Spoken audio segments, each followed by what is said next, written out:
Ке почнам од Кочани и наредниве денови лично и одблизу ќе видам што се случува во болницата, бидејќи тоа ми е приоритет, а во однос на коментарите како ќе бидам министер за здравство кога сум доктор по информатички науки, а не лекар, треба да е јасно дека нема да оперирам, туку ќе менаџирам, изјави Азир Алиу која одржа премиерната пресконференција како прв човек на здравството. Тој најави стратегија од 5 столбови: мапирање на проблемите, искреност и отчетност, професионален развој, одржливо финансирање и клучно дигитализација, бидејќи според него таа е срцето на промените кои ќе креираат стабилен и политички независен здравствен систем. Ние овие денови ќе бидеме во Кочани. Тие средби нема да биде средби во кои што ќе одиме заедно со новинари.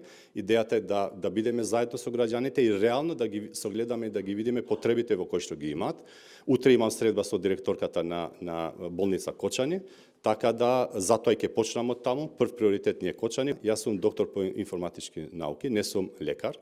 Но позицијата што ја имам во моментот е менаџерска позиција, така да јас нема да оперирам срца, туку ќе креирам системи во кои што ќе бидат оптимални, отчетни и навремени, така да ќе креирам систем за да може лекарот или кардиологот да оперира срце. Нагласувајќи дека од изгледот на дел од клиниките се срами, бидејќи нема ни столчиња за седење во чекалните, Алиу признава дека повторно има проблеми со навремена набавка на дел од терапиите за онколошките пациенти, поради бирократијата со тендерите, но најави дека ова во иднина нема да се случува. Ако влезете во чекална на онкологија, на све личи, но не на клиника која што треба пациенти со такви проблеми да лекува.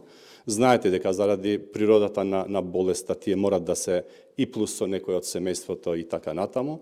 Прво што треба, и еве најавувам, ќе биде креирање на достоинствени услови за чекалните, не само таму, сегде во земјите, значи да прво од базичните немаме столчиња за седење, значи пациент во кој што има здравствени проблеми да нема столче за чекање, мислам дека е базично нешто и навистина треба да се срамиме сите, и јас како министер за здравство, дека имаме таква инфраструктура. Иако кажа дека работите нема да се променат преку ноќ, бидејќи има многу што да сработи, новиот министер најави бесплатни прегледи за дијабет, хипертензија и срцеви заболувања за сите граѓани над 40 години. Кампања која ќе гласи "Подобро е порано, превенцијата започнува со тебе". За само неколку дена откако и официјално е министер, Алиу формирал работни групи за справување со кризи кои, како што потенцираше, досега не постоеле, а таргетирал и 57 болници и места на кои мора да се инвестира. Со 1 милиарда евра, пари од Британија кои му припаѓаат на здравството, Алиу најави инвестиции, но на две новинарски прашања не одговори директно за тоа кога ќе има нов клинички центар. Алиу не даде ветување дека во неговиот мандат ќе почне изградба на комплекс кој ќе го замени сегашниот на Водњанска, кој инаку е изграден по земјотресот во 1963 и уште тогаш требало да биде привремено решение.